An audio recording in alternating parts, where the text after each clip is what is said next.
Hi! Thank you very much for tuning back in. My name is Fonny. In my channel, I talk about my houseplant and my Hoyas.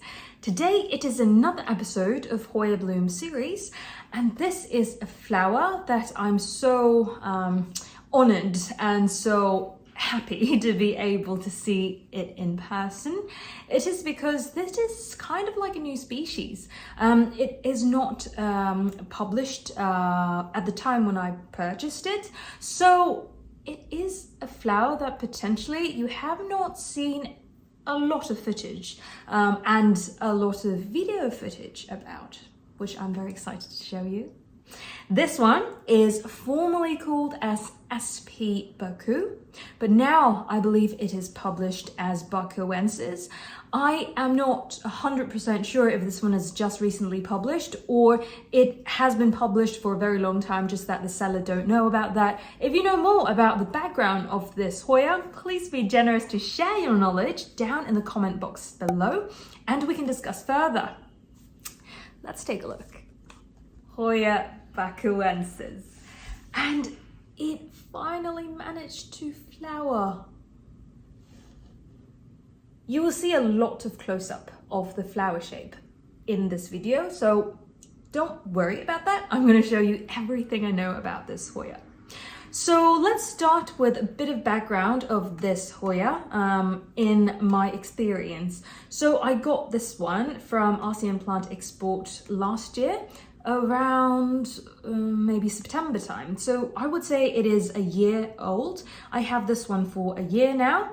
At the time when I got it, it is very weak because the leaf just shriveled up because it got really dehydrated, and I thought I'm going to lose this one. I put it in aquarium box or aquarium tank and keep the humidity really high, and then it turned out to be a happy one. I have this one both in my Mealspo cabinet and also in my normal room environment. I can share more of the care tips of this Hoya in the later part of this video. So let's focus on the Hoya flower. Start off with the first part. When is the first time it budded up and formed the first peduncle? If you have followed me in this channel, I actually have shown you this one. I showed you this one the week before I go on holiday, and I told you that there is a large bud forming and I think I'm going to miss it flower because I'm going to be away for 2 weeks.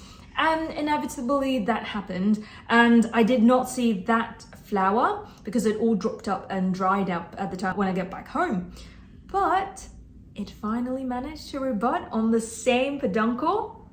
So I believe it took around 8 to 9 months to form the first peduncle. And the first peduncle that is formed, it is exactly this one. And it has continuously grown, and it never really stopped growing, and it never has been a dormant peduncle, and even now it rebudded the second time. So I'm very happy about the ability to flower of a Bakoensis. And with regard to the second part, the peduncle formation, the peduncle formed in the very tip of the, if you can see over here, it is actually a node that is kind of awkward. If you look into this in detail, the node itself does not look like a peduncle will be formed. But for some reason, this peduncle just formed on the very tip of the node. And yeah, it started off super tiny, and it also have the kind of purple tone on the bud. And when it comes to the second week, you slowly see it form larger, and on the third week it significantly increased the size. You almost can see the split of the pedicel, and at the time when you see the pedicel split like a spider, it won't take too long to open up in the flower. So I would say this one took around 4 weeks to open up. And now that you see, this is a very small peduncle. If you compare with my nail, I can show you. This is almost like the entire bud is the size of my thumb. And I would say is very, very cute in complement with this very small and pointy leaf shape. Then we move on to the flower shape. You see that the corona is very small. It almost like it's a dot in the very center, and also the corolla is like deep purple color, and you can also see that it curled backward. If you look at this angle, this makes the flower very, very small. I can have it with my hand just for your comparison. It is just this entire umbel is like the size of my thumb, like this. And if you look on the side, as I said, it has that kind of curled backwards. If you ask me, it does look like a miniature form of maybe Burtoniae because of the color of the corolla and also the yellow corona.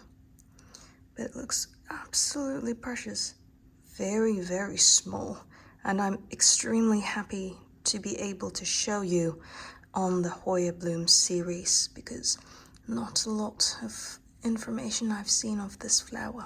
And also the pedicel is very thin.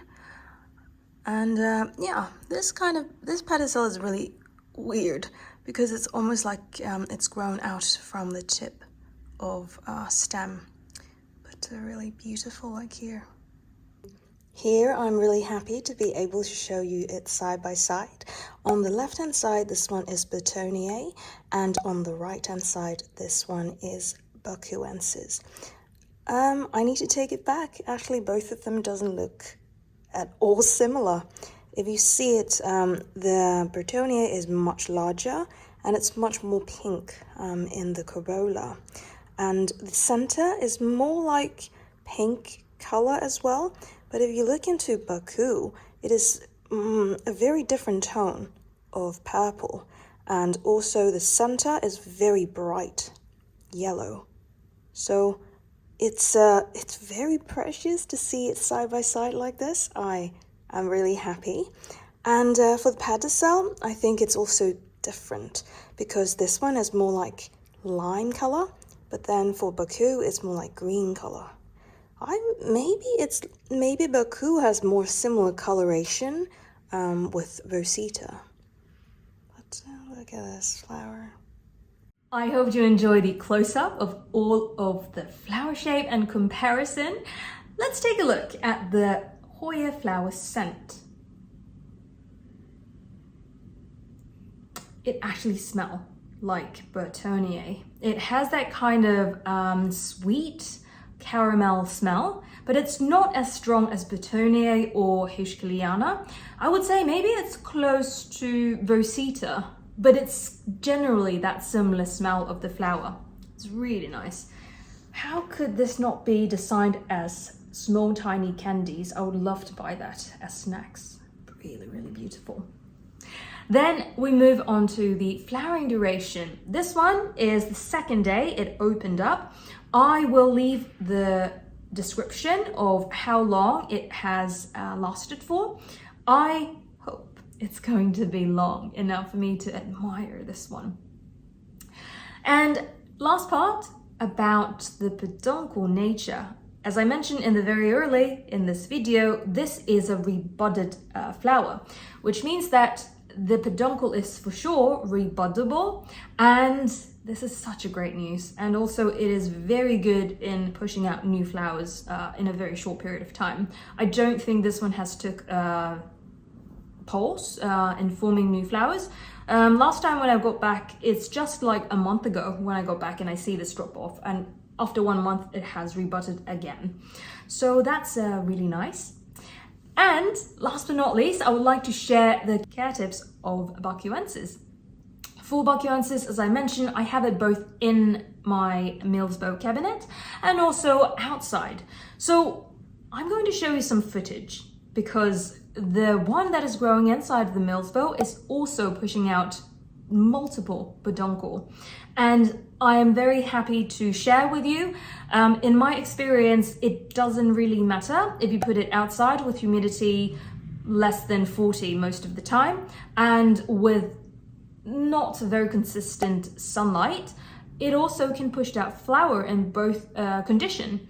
So if you use grow light, you can flower it. If you put it in a normal room environment with a south-facing window, you can also flower it. So it is really good to know this part. So with regard to the care tips, first off, the one in the meals bow cabinet, it has room temperature between 19 to 33 and humidity is between 60 to 92. I have a very strong grow light in my meals bow cabinet. You can check out my meals bow cabinet setup if you want to learn more about that.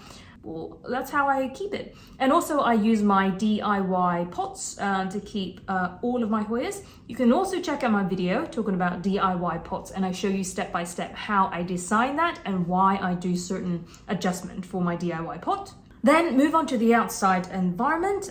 In the room temperature, room environment, that one, I kept it right next to my south-facing window. It receives sunlight between 6:30 until 8 p.m. Now it's September, October time. And the humidity is between, I would say, 19 to 60 if it's rainy days. And for the temperature is between 14, it got pretty cold nights, 14 to 25. So it's a very wide range of condition that I've provided both of my specimen, and it both flowered, and it grows really, really well.